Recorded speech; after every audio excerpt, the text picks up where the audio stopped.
Hi guys, welcome back to the channel. J.L. Scott Fishing. Hope everybody's doing well. We're going to talk a little bit of a fishing tip for everyone who probably may not have used this presentation technique before, but if you're a tube fisherman like me, you want to use this presentation. It's called backsliding. Okay, it's used primarily a lot in Japan, but there are some people here in the States that are using it very, very successfully at the elite level. A couple of the baits that I like to use other than your standard tube. There's plenty of tubes, but you guys have seen me do videos on the Ray Japan Buggy Crawl, which is one of my favorite. I like to fish this just like I fish a tube.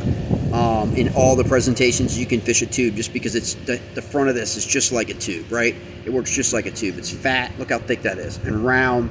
So if you obviously can fish this any number of ways, but you can also backslide it. Okay, this is really, really highly effective color. This is the pile shrimp. This is a great color for the Upper Potomac and the Susquehanna and the Monocacy River, Maryland, and Pennsylvania. Okay, so you can rig this the same way you rig a tube, or you can rig it Texas. You can rig it all any number of ways. Okay, so this one is one I love to backslide, and then the other soft plastic that really sets up the best for backsliding is the O.S.P. DoLive shot. Okay. I got two with me today. I got the green pumpkin and chartreuse, okay, and I also have that neon wasagi, okay. Great colors. Obviously, you can get the solid green pumpkin. That one's obviously money too. That one's harder to come by, obviously. But backsliding is basically the reverse. So normally, most of us are going to rig our soft plastics for finesse.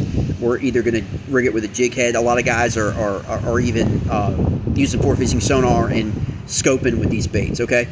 But backsliding is reversing your hook presentation, okay? So you're going to juxtapose your hook inside from the back end, okay?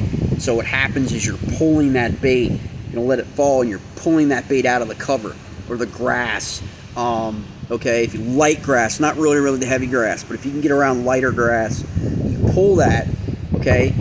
So your eye's here, and you're pulling it this way back towards you. Okay, you're just shooting it out, you're twitching it out of that grass. What happens is that action, how long these are, okay? So that action, all right, you're shimmering this up. And one of the best additions you can add to this is a nail sinker, nail weight in the head. So that's going to really alternate what your fall rates are. So you can get that fall rate dialed in. You obviously don't have to use a nail sinker, but if you want to, you can change that weight of that nail sinker to adjust for your rate of fall however you want that fall rate to be. It's just one of these easier methods. I'm going to list this in the Smallmouth Substack. I'll share that in the Facebook group on Facebook, as well as I'll put a link to it in the video description on YouTube, so you can see how these are rigged, what backsliding is all about. You can see some pictures of the actual rigging,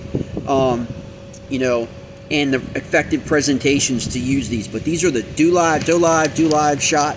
This is the 4.5 size. They also come in a 4.0. The 4.5 has been out for a couple years. The 4.0, very hard to come by, came out this last summer in the States, sold out rather quickly. I'm not sure if they've been replenished or not, but I've got some 4.5s for sure. And like I said, that neon wasagi color, and then obviously the green pumpkin chartreuse from O.S.P. DoLive shot 4.5. All right, guys.